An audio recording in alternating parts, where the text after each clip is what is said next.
Hello, I'm Vicky Tether from Yellow Bee Sugar Art. I hope you enjoy this tutorial. If you do, don't forget to subscribe and like. In this video, I'm going to show you how to create this really cute character face. We're going to start off with some modelling paste from Squire's Kitchen. I'm just using the brown colour and I've got 45 grams. I've rolled it into a ball and then placed my little finger halfway up the ball and then rocked from side to side to create a groove. I'm now using my fingers just to smooth off the top half of that groove to give the character a smooth forehead. Next up, I need to create the eye sockets, so I'm just pushing my thumbs into the groove and just gently pushing down to create two shallow wells. You can use a little bit of corn flour on your fingers if they're getting sticky. I'm just using my fingers just to remove any of the harsh lines that I've left on the edges of my thumbprints, and now I'm going to start working on the nose. So I'm taking my Serra K2220 tool and just using the handle, gently pressing down and then rolling away from the nose. This way I'm starting to bring the nose out of the face and push the rest of the face away. I'm now just using my fingers just to smooth the paste around the nose to make sure the face is nice and smooth, and then I'm going to start bringing the bridge out and reshaping it and reshaping the tip of the nose. At the moment the nose is quite rounded, so I'm just going to use the handle of the tool just to square off the tip. I'm just adding in some little grooves on the side of the face for the temples with my fingers and then smoothing out anything that I've done. And now I'm taking the K2220 tool and just pushing that in and then towards the edge of the face to create nostrils.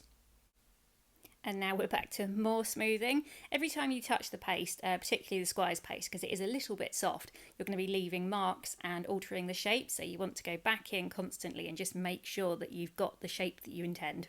This character has a nice wide open mouth, so I'm pushing the Dresden tool into the paste to create a hole and then moving the tool from one side to the other to widen the mouth and then downwards to open. As I'm working, I keep checking to make sure that the shape is even, so I'll go back in with the Dresden tool and just make sure I've got a nice even shape. The eye socket's nice and easy. I'm just using the small end of the Squire's Kitchen metal ball tool and pushing in to create two indents. Whenever you push a tool into the paste, just make sure you check around just in case you've altered something you didn't mean to. I'm now adding the eyes. That's just two balls of white modelling paste. I'm using the Saracino white for this, and I've just pushed the balls in and patted them in with my fingers so that they sit flush with the rest of the face.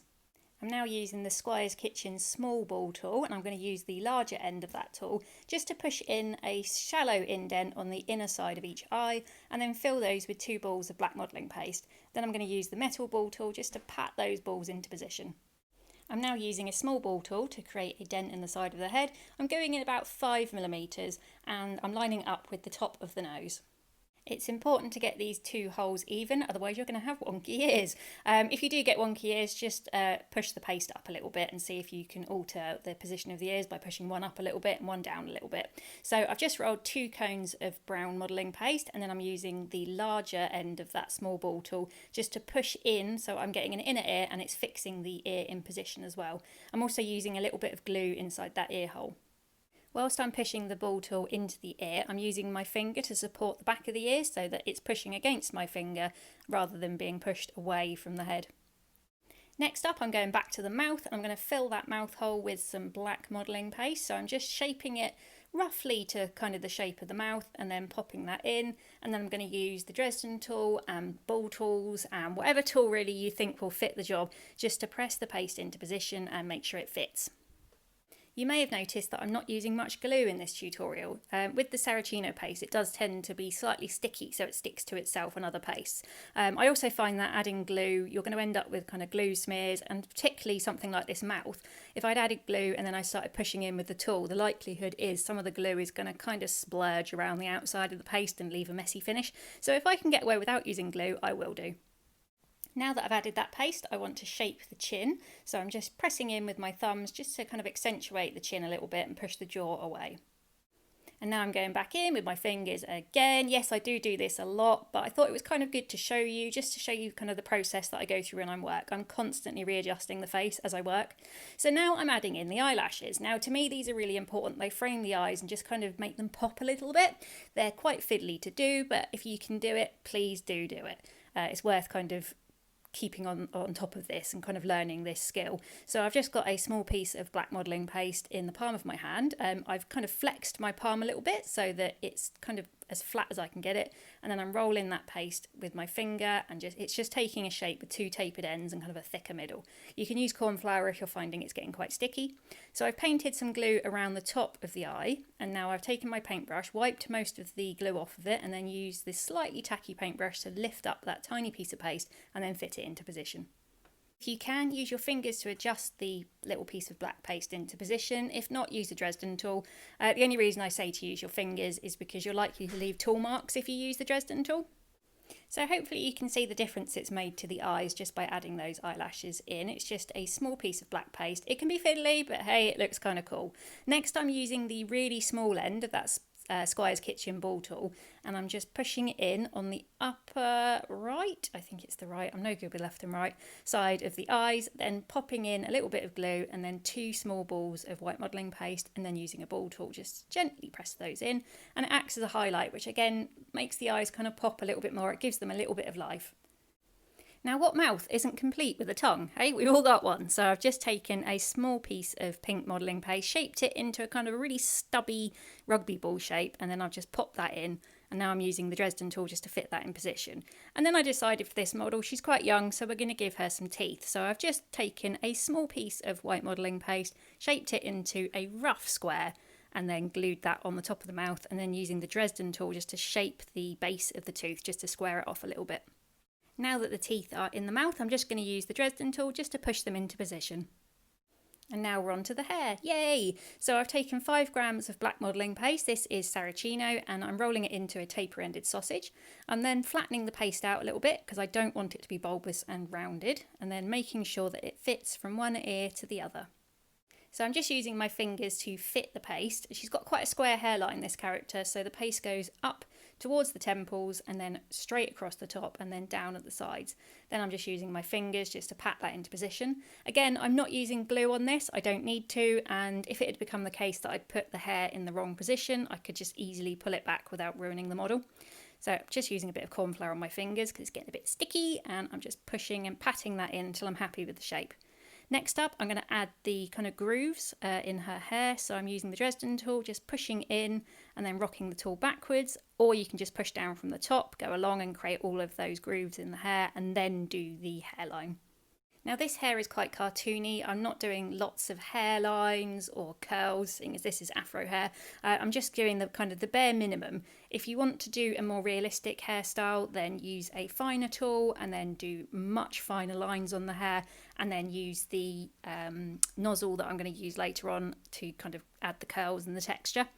It's at this point I realised I've forgotten to give her eyebrows. No wonder she was looking a bit foreheady. I couldn't work out what was wrong before now. So I've just taken 2 small balls of black modelling paste, rolled them into short cone shapes, and then I'm attaching them above the eyes. You should still be able to see the marks that were left by the tip of your thumb when you created the eye sockets earlier, so the eyebrows sit just on top of that. And now it's time for the glorious fro. So I've taken 75 grams of black modelling paste and rolled it into a ball, and then pressed my thumbs into the centre of the paste just to hollow out a well. Now the well needs to be slightly bigger than the head so that you can push the head in and then pull the paste towards the head and fit it into position. Because I've been working with my character on a flat surface, the back of her head is now flat. So if I was going to add this to a figurine, I'd probably at this stage add the head to the figurine, let it set, then make the afro and use that to round off the back of the head. So the hole in the black paste is now big enough, so it's slightly bigger than the head. I'm placing the head in, again not using glue, and then I'm just using my fingers just to fit that paste around the head. So I'm pulling it in towards the back of the cornrow part of her hair, and then using the side of my fingers to smooth it in. You don't need to smooth this paste too much because we're going to be texturing it quite a lot later. You're just looking for the shape. So I've got a nice rounded shape around her head. It's now time to take the frustrations of the world out on your sugar paste. Hey, this bit is really fun. So I'm using the K2220 tool. You could also use a cocktail stick for this bit, and I'm just stabbing that paste. Next up, I'm going to go in and add kind of a curl texture to it using a writing tip piping nozzle. I think it was a number 1 size, and it leaves these really pretty kind of circular patterns on it, which when you overlap them look a little bit like curls. I'm really happy with the way this texture came out. I think it looks really effective. Next up, I wanted to add an Alice band, so I'm just using the back of the Dresden tool and just pushing in to create a groove. And then once I get around the sides of the face where I want it to be a little bit narrower, I'm using the side of the tool to carry on that groove. For the Alice band, I've used white modelling paste that I've coloured with the Magic Colours Garden Green colour to create a really cute mint shade.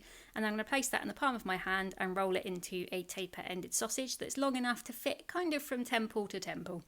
You just need to make sure it's long enough to fit in the groove that you've created. So I'm just placing that in, again, not using glue, and then using my fingers to fit it into position. And then I'm going to use the Dresden tool to flatten it out because at the moment it's a little bit rounded and I wanted it to be a little flatter. When I was creating the groove for the Alice band, I'd accidentally knocked out some of the texture that I'd added to the hair, so I'm just going to go back in with the modelling tool and the piping nozzle and then just put that texture back in again. And finally for the model, I really wanted to add a little curl of hair on her forehead, so I've just rolled a really fine tapered cone of paste and I'm using my fingers just to curl that paste around. It's very delicate, so just do it slowly and just let the paste take the shape as you bend it. And then I'm just going to pop that in and use the Dresden tool just to fit that into position. Again, I didn't use glue. To finish off the model, I'm going to add a little bit of shading and blush to her face. So I'm using Magic Colours Chocolate for the shading and a fluffy brush. This is just a standard paintbrush and I'm kind of dusting around the edges of the face, around the inner edge of the nose, so around the bridge of the nose and up underneath the eyelids, around the chin, and then back up on the other side of the face and inside the inner ear. When you are dusting, do it on a surface that you can either throw away or you don't mind being ruined. Dust colour will permeate into your workboard and stain it, and it is really, really hard to remove. So if you don't want to ruin your workboards, use a bit of kitchen paper.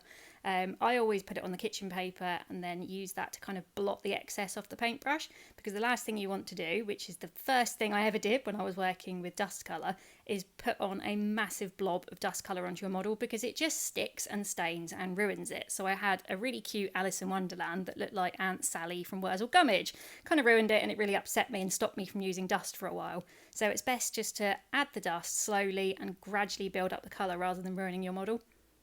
So as you can see, I'm going around the chin and the base of the face and just really, really bringing that colour around the face just to accentuate the centre. Think of it like contouring. On the subject of contouring, I'm now actually using a contouring makeup brush to apply the blush. So I'm using Riding Hood by Magic Colours, which is a really nice cherry red colour, and then using my contouring brush to apply that to her cheeks and then the tip of her nose.